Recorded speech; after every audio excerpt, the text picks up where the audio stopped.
Hello everyone, welcome to biology class. तो आज मैं आप सबके लिए लेकर आई हूँ class 11 chapter number 2 biological classification के इम्पॉर्टेंट क्वेश्चन एंड आंसर, जो अगर आप मेरे साथ प्रैक्टिस कर लेते हो तो आपको हो जाएगा इस चैप्टर पे पूरा कॉन्फिडेंट। तो चलिए बिना देर किए शुरू करते हैं। Let's bio it.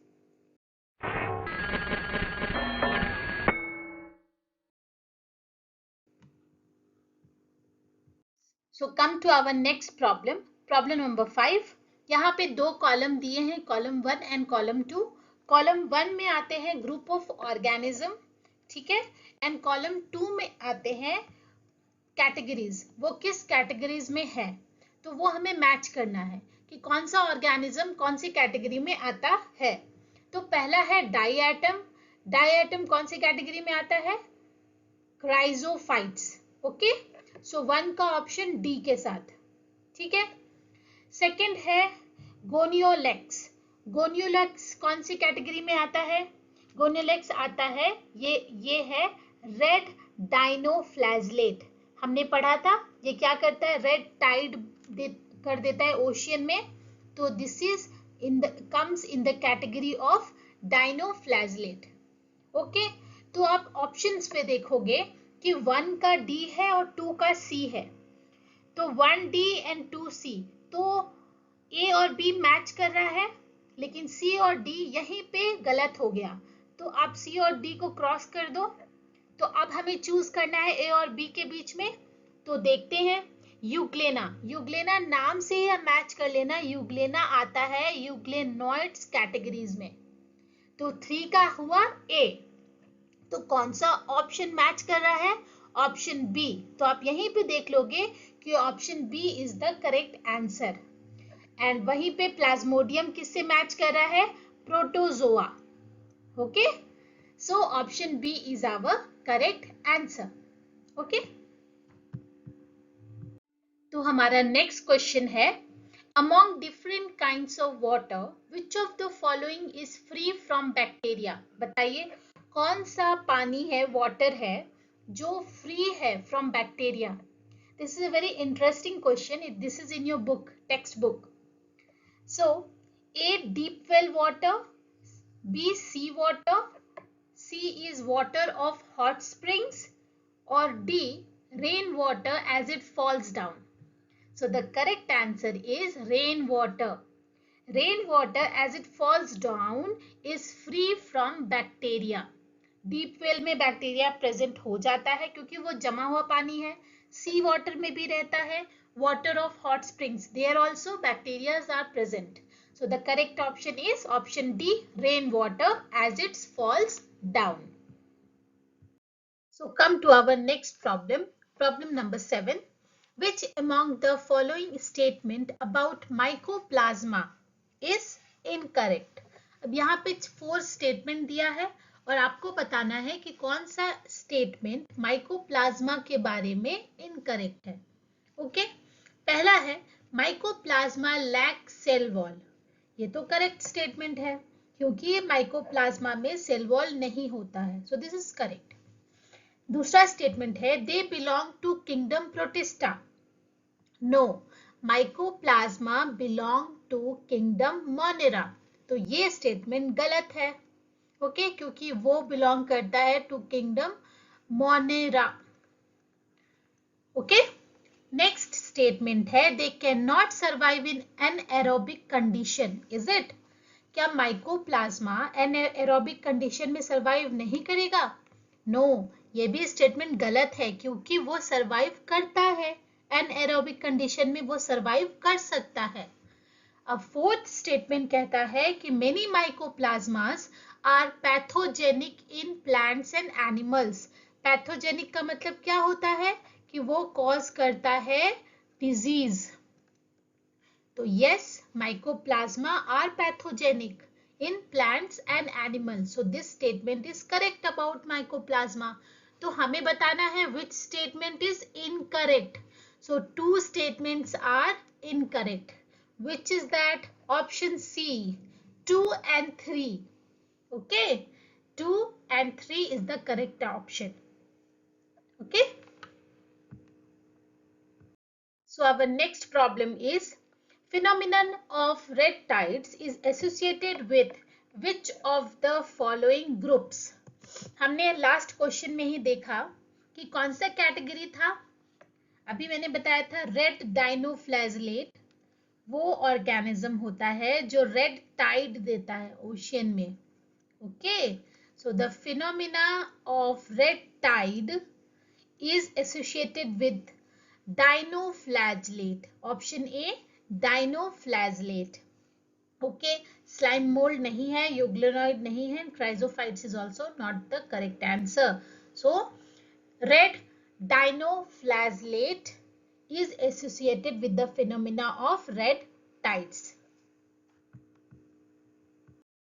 So हमारा next question है fusion of gametes which are dissimilar in size is known as. अब वैसे दो gametes जो अलग अलग साइज के हैं उसके फ्यूजन को क्या बोलोगे? सिनगैमी, आइसोगैमी, एनिसोगैमी या ऊगैमी? तो आप इस टर्म से, इसके टर्म से आप आंसर को पकड़ना. पहला है सिनगैमी. सिनगैमी का मतलब होता है fusion of two gametes. So it's a general term. Okay, तो सिनगैमी में ऐसा कुछ कहीं नहीं है कि वो डिसिमिलर इन साइज है, तो ये आंसर गलत है. दूसरा है आइसोगैमी. आइसोगैमी का मतलब होता है that gametes which have same size. Okay, so this is also wrong answer. Next is anisogamy. Aniso का मतलब होता है डिसिमिलर. एनिसो का मतलब ही होता है डिसिमिलर. सो आप इस टर्म से पकड़ लोगे कि this is my correct answer. Fusion of gametes which are dissimilar in size उसको कहते हैं एनिसोगैमी. और ऊगैमी क्या होता है? ऊगैमी भी दो गैमेट्स का फ्यूजन है, बट यहाँ पे ये मॉर्फोलॉजिकली बिल्कुल डिफरेंट साइज के होते हैं, इसीलिए वो gamy is also a wrong answer. So the correct answer is anisogamy. तो हमारा नेक्स्ट प्रॉब्लम है which among the following organism exhibit mixotrophic mode of nutrition? बताइए कौन सा ऑर्गेनिज्म है जो मिक्सोट्रॉपिक मोड ऑफ न्यूट्रिशन रखता है? मिक्सोट्रॉपिक का मतलब हुआ जो दो तरह से खाना बना सकता है. Either they can prepare through autotrophic mode और they can also prepare through heterotrophic mode of nutrition. तो वैसा कौन सा ऑर्गेनिज्म है? A Paramecium, B Euglena, C Gonyaulax, D Trypanosoma. तो मैंने आपको ये कॉन्सेप्ट के वीडियो में बताया था कि यूग्लेना एक ऐसा ऑर्गेनिज्म है जिसमें क्लोरोप्लास्ट प्रेजेंट होता है. क्लोरोप्लास्ट क्या करता है? In the presence of sunlight they can prepare their own food. तो Euglena autotrophic mode of nutrition भी करता है, और अगर सनलाइट एब्सेंट हुआ तो वो हेटेरोट्रॉफिक मोड भी ऑफ न्यूट्रिशन भी कर सकता है. So here the correct answer is euglena. Okay, तो हमारा नेक्स्ट प्रॉब्लम है which among the following group of protist exhibit saprophytic mode of nutrition? तो बताइए इन चारों ऑर्गेनिज्म में से कौन सा ऑर्गेनिज्म है जो प्रोटिस्ट ग्रुप में आता है जो सैप्रोफिटिक मोड ऑफ न्यूट्रिशन करता है? क्राइजोफाइट्स, डाइनोफ्लैजलेट, स्लाइम मोल्ड्स या स्पोरोजोअन्स? तो अगर आपने मेरे कॉन्सेप्ट वाले वीडियोस देखे हैं तो आपको पता होगा कि option C slime molds is a organism which exhibit saprophytic mode of nutrition. मैंने बताया था स्लाइम मोल्ड्स कैसे प्रेजेंट होते हैं. वो स्कैटर रहते हैं छोटे छोटे पीसेस में और वो फिर मिल जाते हैं, एक साथ इकट्ठा हो जाते हैं और वो कितने फीट तक फैल सकते हैं, और उसे क्या कहते हैं? हम प्लाज्मोडियम बोलते हैं, है ना. तो स्लाइम मोल्ड्स एग्जिबिट करता है saprophytic mode of nutrition. Okay, so हमारा क्वेश्चन नंबर 12 पूछ रहा है कि fungi usually occur in which atmosphere? Warm and dry places, cold and dry places, warm and humid places या cold and humid places.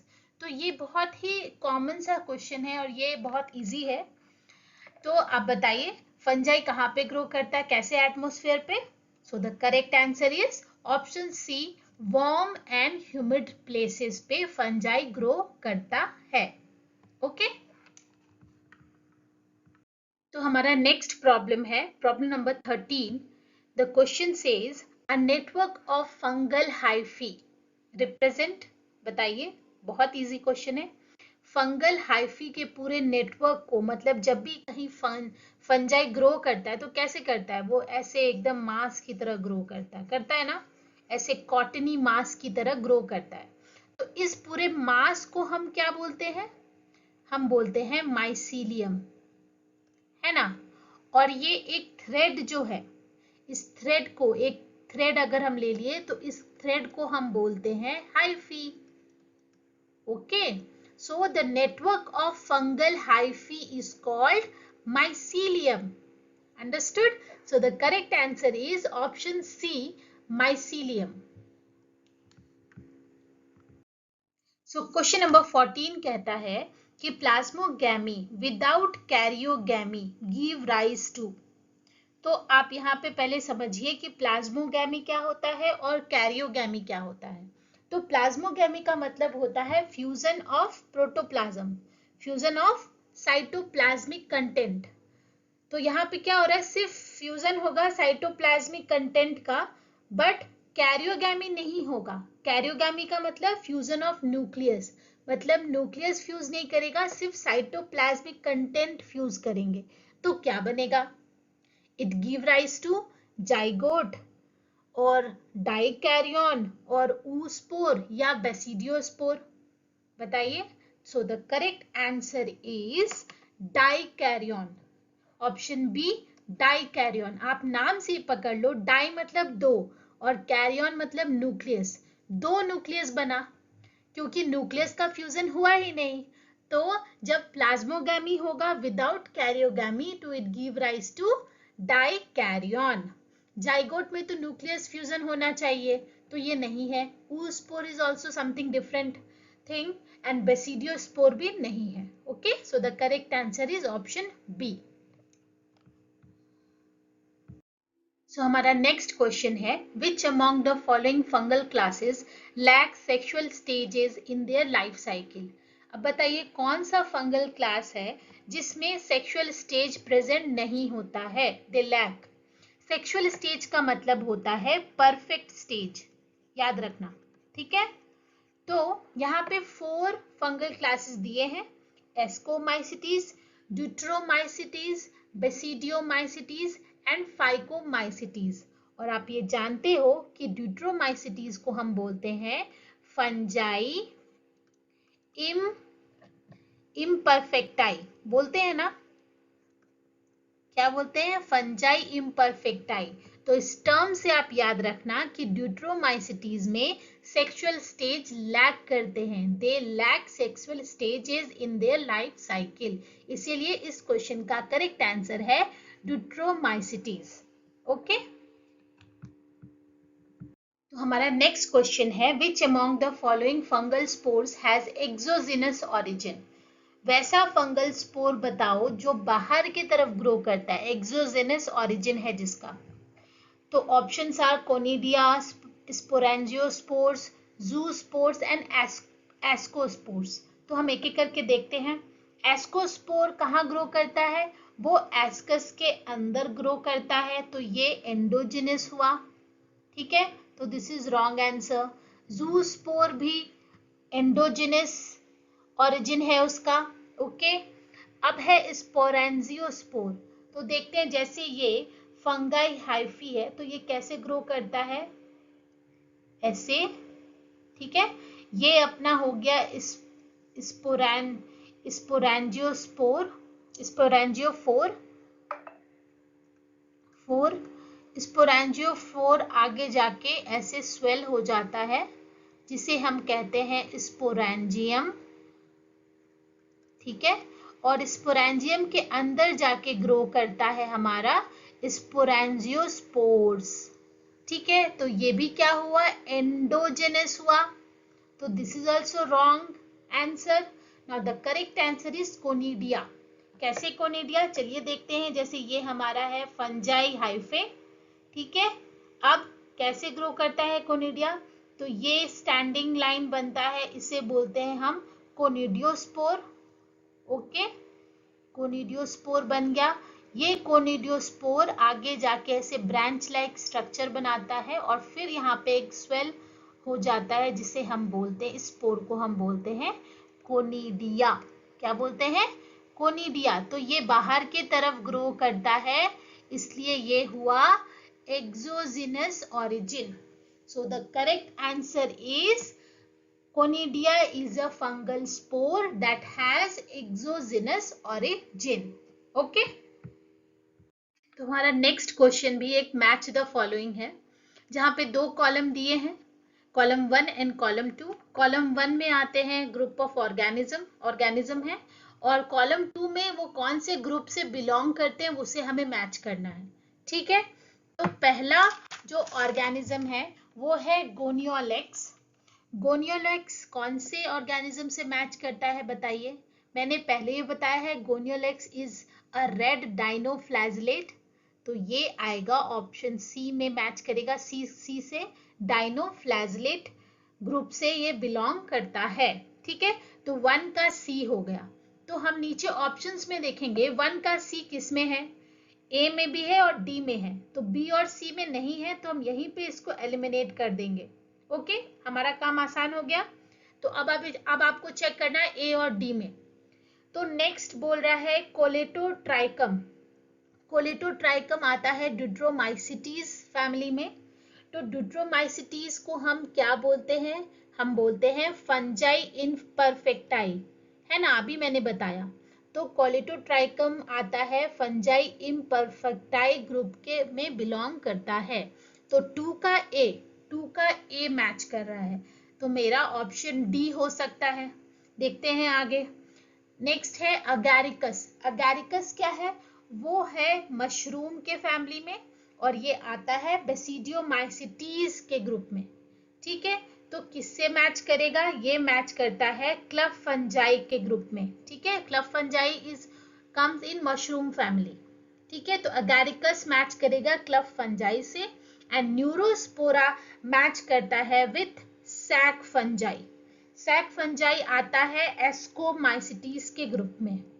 Okay, तो हमारा correct answer कौन सा हुआ बताइए। 3 मैच कर रहा है डी से, तो 3 मैच कर रहा है डी से, तो ये है हमारा करेक्ट आंसर है ऑप्शन डी। ए भी गलत है। ओके,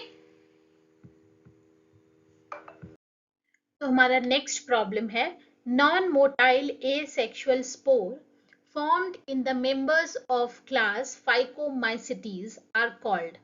फाइकोमाइसिटीज में जो नॉन मोटाइल एसेक्सुअल स्पोर है उसका नाम बताइए, किसे कहते हैं, जूस्पोर, एप्लानोस्पोर, कोनिडिया या बेसिडियोस्पोर। तो चलिए एक एक करके देखते हैं। जूस्पोर, अब जू से आप नाम याद रखो कि जू में एनिमल्स रहते हैं, तो एनिमल्स तो मोटाइल है ना, तो जूस्पोर मोटाइल होते हैं, वो नॉन मोटाइल नहीं होते हैं, पर वो फॉर्म होते हैं फाइकोमाइसिटीज में, लेकिन वो मोटाइल होते हैं, तो ये रॉन्ग हो गया। ठीक है, दूसरा है एप्लानोस्पोर। एप्लानोस्पोर भी ग्रो करते हैं in the member of phycomycetes, और ये नॉन मोटाइल होते हैं। So this is our correct answer here. तो चलिए 2 और ऑप्शन है उसको भी देख लेते हैं। कोनिडिया, कोनिडिया तो एसेक्सुअल स्पोर है, ये हमें पता है, लेकिन वो कहाँ बनता है, in the family of ascomycetes, तो यहाँ पे फाइकोमाइसिटीज लिखा है, तो ये रॉन्ग है। नेक्स्ट बेसिडियोस्पोर, ये भी फॉर्म होता है इन बेसिडियोमाइसिटीज, तो ये भी रॉन्ग है। तो हमारा करेक्ट आंसर है aplanospore, this is a non motile asexual spores. Okay, तो हमारा नेक्स्ट प्रॉब्लम है sexual reproduction in phycomycetes takes place by isogamy, anisogamy and oogammy, और ऑल ऑफ द एबव। तो इसमें से कौन सा करेक्ट आंसर है? फाइकोमाइसिटीज में आप तीनों तरीके से सेक्सुअल रिप्रोडक्शन होता है।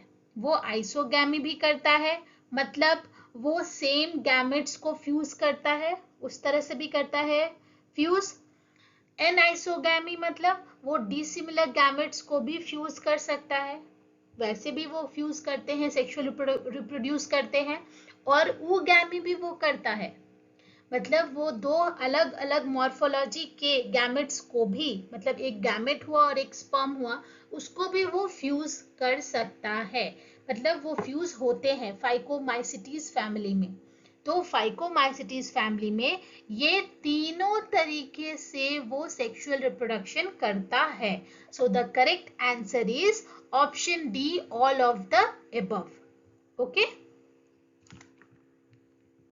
तुम्हारा नेक्स्ट क्वेश्चन है Neurospora which is called the Drosophila of plant kingdom belongs to the class of phycomycetes, basidiomycetes, deuteromycetes या एस्कोमाइसिटीज। कौन से क्लास में वो बिलोंग करता है बताइए?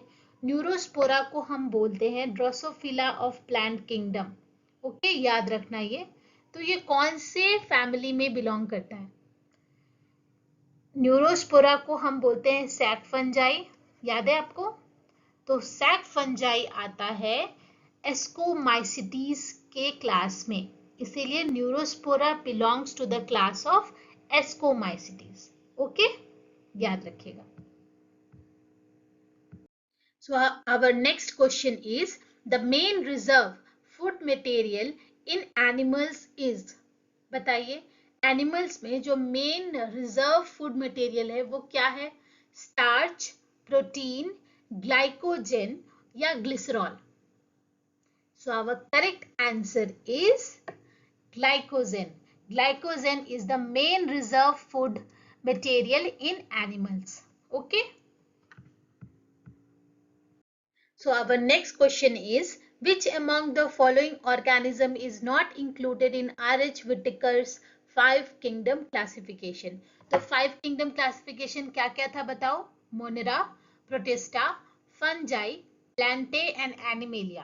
तो इसमें ये तीनों ही नहीं आते हैं, मतलब आर.एच. विटेकर के 5 किंगडम क्लासिफिकेशन में ना ही वायरस आता है, ना ही प्रियन आता है और ना ही वायरॉइड्स आते हैं।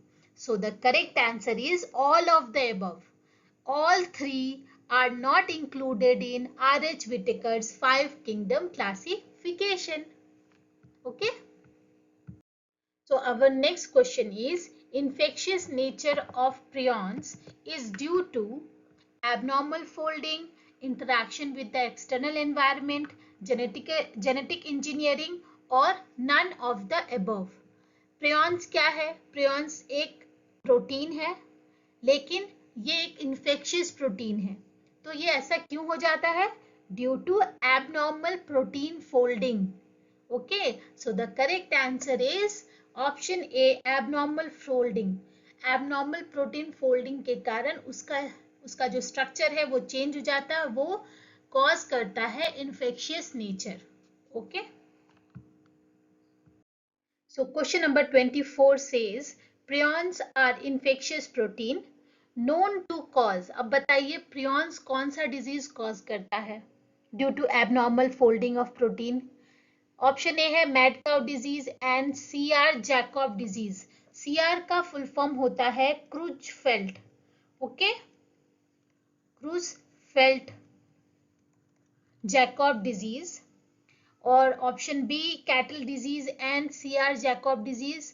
Option C potato spindle tuber and mad cow disease and option D is bovine spongiform encephalopathy and mad cow disease. So the correct answer is option A. हम ये मैड काउ डिजीज एनिमल में देखते हैं, this is cause due to prion, और ये क्रूजफेल्ट Jakob disease cause होता है human में ड्यू टू प्रियंस, ब्रेन में होता है। Okay, so the correct answer is option ए। तो हमारा लास्ट क्वेश्चन है the genetic material generally seen in plant viruses include. तो प्लांट वायरस में कौन सा जेनेटिक मटेरियल होता है?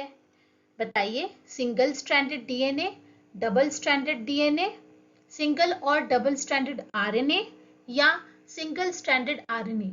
So the correct answer is the genetic material present in plant virus is single stranded RNA. Okay, इसको याद रखिएगा।